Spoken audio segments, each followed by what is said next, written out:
Bienvenue dans Déclic, le rendez-vous hebdo où l'on décrypte l'actualité paid média. Aujourd'hui, on va vous parler de TikTok qui dépasse Instagram, mais sur un certain segment bien particulier. On va vous parler d'incrémentalité de Google et Meta qui tirent la couverture bien à eux pour changer. Les nouveaux formats proposés par Snap. On va vous parler aussi de l'Ads Manager en self-service de ChatGPT qui est dispo, trop cool. On va vous parler de Threads qui dépasse X, grosse surprise. Et enfin, on va vous parler d'un partenariat un peu mystérieux entre LinkedIn et Amazon DSP. On enchaîne tout de suite avec TikTok ? Exactement, TikTok dépasse Instagram sur l'influence beauty. Je sors mes petits chiffres pour pas vous dire n'importe quoi. Ils ont généré 18,1 milliards de dollars de MV pour Earn Media Value. Donc c'est-à-dire que c'est le chiffre d'affaires qui est généré par les influenceurs pendant les opérations d'influence, contre seulement 17 milliards pour Instagram. Oh, elle est nulle. Ce qui est intéressant parce que le différentiel n'est pas énorme, c'est que TikTok fait plus 55% en un an, tandis que Instagram recule de 8%. Ok, ouais, donc blague à part, on est quand même sur le gros téléshopping chez TikTok, quoi. Ouais, c'est ça, mais je pense que effectivement, il y a toute la partie TikTok Shop qui marche beaucoup avec de l'affiliation, notamment de l'affiliation avec des influenceurs, qui a dû fortement les aider sur cette dernière année parce que c'est sorti il y a un an, plus ou moins, TikTok Shop. Donc voilà. Et ensuite, pour vous donner 2-3 petites infos supplémentaires, c'est la parfumerie qui a la croissance la plus rapide avec plus 22% et la K-Beauty qui a quasiment doublé avec plus 90%, mais en même temps, on en voit partout. Et enfin, les top marques sont L'Oréal Paris, le mastodonte, Prada Beauty, Sephora, mastodonte aussi, Armani et Dior. Donc voilà, si vous faites de la beauty et que vous voulez faire de l'influence, allez sur TikTok. Ok, on enchaîne avec des choses beaucoup moins sexy. Je suis vraiment désolé. En même temps, on fait pas le poids face à Audrey.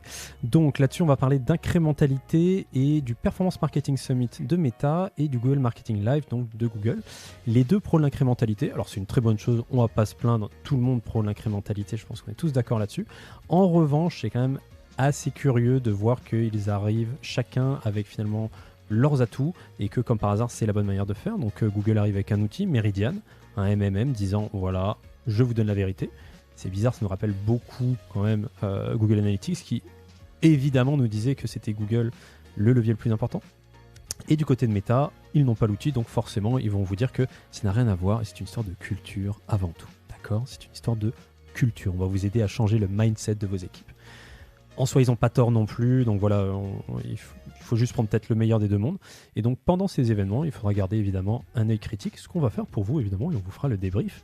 Mais déjà, avant même que ça ait commencé, on a les sourcils qui se haussent. Bref, ceci étant dit, on passe à notre troisième sujet, Snap.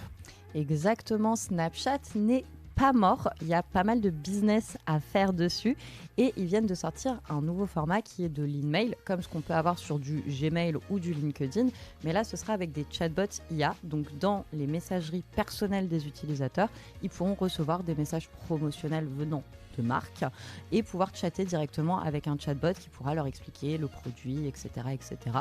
Donc belle avancée parce que c'est la seule plateforme réseau social qui fait ça pour le moment. Il y en a un petit peu sur Messenger, mais c'est un format qui n'est pas beaucoup utilisé.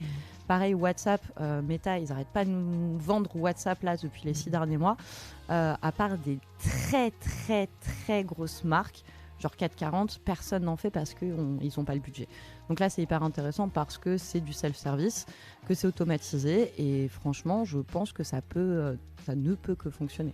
Ouais, c'est clair, je crois que c'est un format qui marchait plutôt bien sur LinkedIn, qu'ils ont arrêté en Europe parce que on est quand même les champions de la régulation.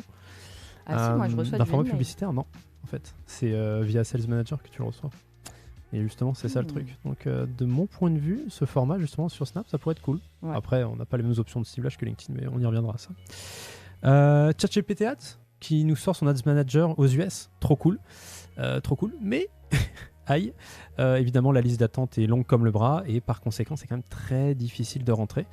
Ceci dit, ça va se faire au fur et à mesure, et clairement, si on avait encore un doute, après tout ce qu'on se racontait les semaines dernières, voilà, Sam Altman met le turbo pour engranger un maximum d'annonceurs et clairement tout le monde toque à la porte pour rentrer, donc c'est très positif.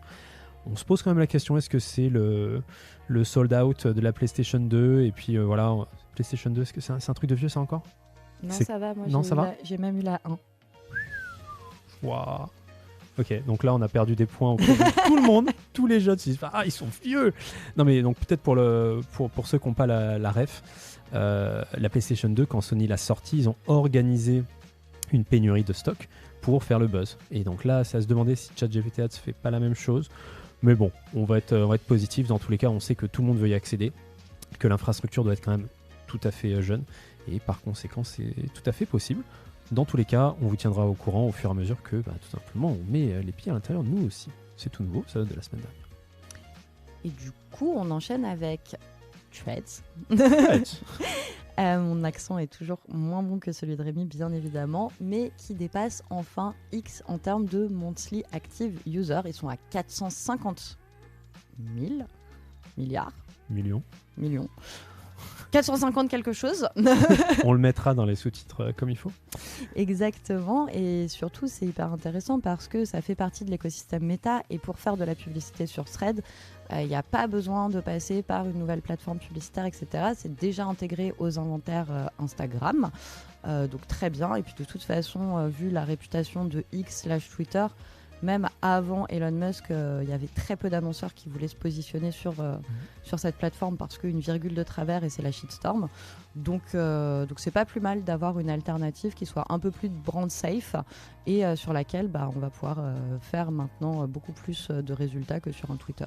Donc que de bonnes nouvelles. C'est clair. Dernier sujet pour aujourd'hui, un partenariat un peu mystérieux entre LinkedIn et Amazon DSP. Alors, c'est toujours pareil, à prendre avec des pincettes, puisque en l'occurrence, on n'a pas eu l'occasion encore de mettre les mains dessus. Ceci dit, la grande promesse qui dit dans le DSP d'Amazon, donc en display, en programmatique, vous allez pouvoir utiliser toutes les options de ciblage de LinkedIn. Donc par exemple, on veut cibler les femmes chez Eskimos, bam, c'est faisable.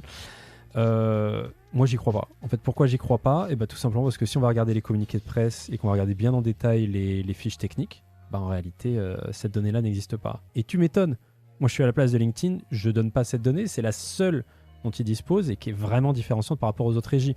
Éventuellement disponible évidemment sur Microsoft Ads, c'est le même groupe, mais sinon, non, je le fais pas. Ou alors, c'est toi qui me disais ça évidemment, ouais, ils encaissent un gros chèque LinkedIn parce qu'on va pas se mentir, c'est pas la plateforme qui est la plus développée parce que certes, ils ont des capacités de ciblage qui sont trop bien, mais à 25 € du CPM, il y a quand même assez peu... sur de la notoriété. Monte, Si vous faites de la conversion, vous pouvez facile arriver à des 50 voire 100 € du CPM. Donc en vrai, ça pourrait être un moyen pour eux d'engranger un maximum de bif et